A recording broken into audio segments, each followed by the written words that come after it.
አራት የሰው ማንነት መነሻዎች አሉ ይላል የፍልስፍና ባለሙያዎች። አንደኛው ግለኝነት ማንነት የሚለው ነገር ሰው ምንድነው እኔ ማን ነኝ ብዬ ስጠይቅ ግለኝነት። ስለዚህ እኔ የምፈልገው ነገር እኔ የምወደው ነገር እኔ አማረኝ ነገር እስካገኘው ድረስ በቃ ሰውነት ማለት ይሄ ነው የሚል አስተሳሰብ አለ። ሁለተኛው ደግሞ ግን ማህበርነትን ማዕከል ያደረገ ነው።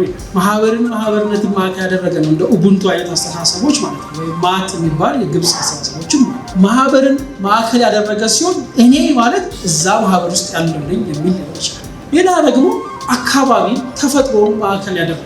አሁን ስለ ተፈጥሮ ምን ያህል አስበን ቀን ላይ አንድ ስብሰባ ላይ ነበር 70-60 ሰዎች እንሆናለን የምንሰበሰበው።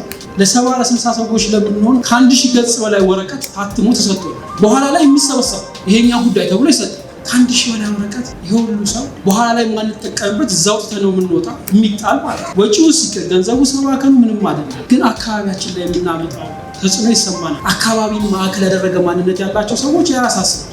ስለዚህ ማንነታቸው አደን በመሄድ አካል ሄዶ ወይ ዱር ገብቶ ወይ ከአንድ አፈር ላይ ቁጭ ብሎ መዋልን ለማንነታቸው መሰረት ያደርጋል። አራተኛው መንፈሳዊነት ማዕከል ያደረገ ማንነት አለ። ከዚህ ውስጥ እኛን የት ጋር አስቀምጠናል ብትሉም ሁለቱ ላይ ያስቀምጣል። በአብዛኛው ማህበርን ማዕከል ያደረግን አንድነትን ሌላውን ማዕከል ያደረግን እሱ ጥሩ ነገር ነው።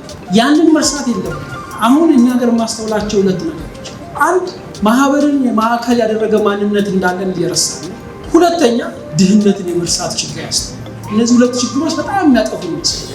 ማህበርንና መንፈሳዊነትን ማዕከል ያደረገ ማንነት ያለ በዛ ላይ እስካተኮርን ድረስ የመጥፋት አዝማሚያ ላይኖረን ይችላል።